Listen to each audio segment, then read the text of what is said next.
చాలామంది మామిడి పండు యొక్క రుచిని మ్యాంగో ఐస్ క్రీమ్ ద్వారా, మాజా కూల్ డ్రింక్ ద్వారా, అసలు మామిడి పండు ఎంత తీయగా ఉంటుందో కాదు, మరి అంత తీయని మామిడి పండు ఎలా తయారవుతుందో తెలుసుకుందామా మరి.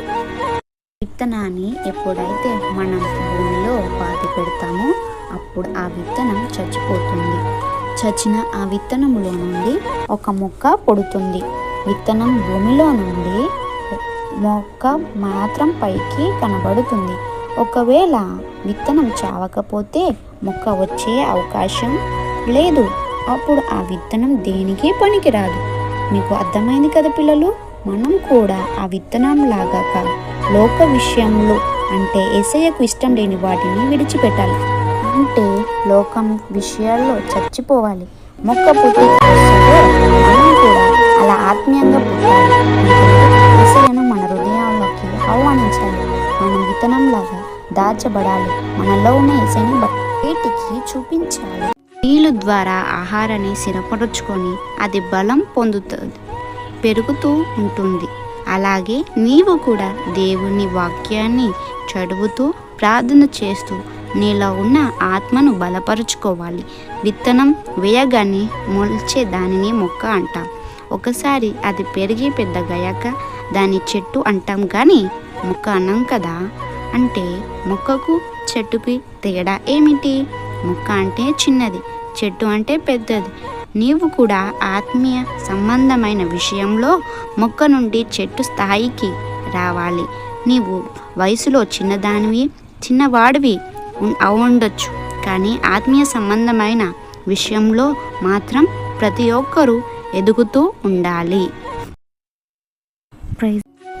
మొక్క పెరిగి పెద్దగయ్యాక దాని చెట్టు అంటాం కదా.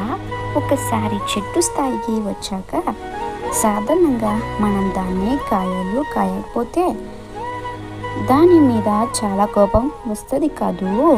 ఒక చిన్న మొక్కని చూసినప్పుడు అది ఎప్పుడు పెరుగుతుందో అని అంటాం, ఎప్పుడు కాయలు కాస్తాయో అని ఎదురు చూస్తూ ఉంటాము. మరి అది పెద్దగయ్యాక చెట్టు నీడ కాయలు ఉంటే అది చూసి ఎంతగానో సంతోషిస్తాం కదా పిల్లలు.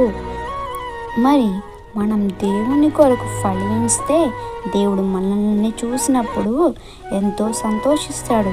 చెల్లి తమ్ముడు, కాయలు లేని చెట్టు చూస్తే ఎంత బాధ కోపం వస్తుందో అలాగే నీవు దేవుని కొరకు ఫలించలేకపోతే నిన్ను చూసి దేవుడు కూడా బాధపడతాడు. కాబట్టి నిన్ను చూసినప్పుడు దేవుడు సంతోషించినట్టు నీ చెట్టు నీడ కాయాలి. కాయలు అంటే ఏమిటి అనుకుంటున్నావా? పరిశుద్ధత, ప్రేమ, విశ్వాసం అలాంటివి నీవు కలిగి ఉండాలి. నీవు ఫలించినట్టు అర్థం.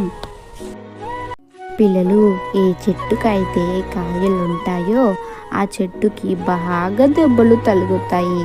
మామిడి చెట్టు నిండా కాయలుంటే ఆ మామిడి పండు కోసం మనం రాళ్ళతో కొట్టి కాయలు అందుకుంటాం.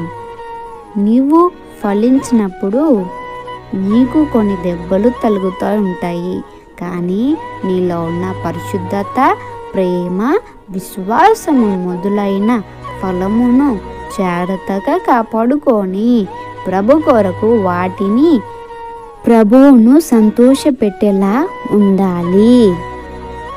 మామిడి పండు ఎలా పుట్టింది, ఎలా పెరిగింది, ఎలా ఫలిస్తుంది, ఎలా దెబ్బలు తిన్నదో మన ఆత్మీయ జీవితంలో అలా ఫలించాలి, అలా అభివృద్ధి పొందాలి. ఆమేన్.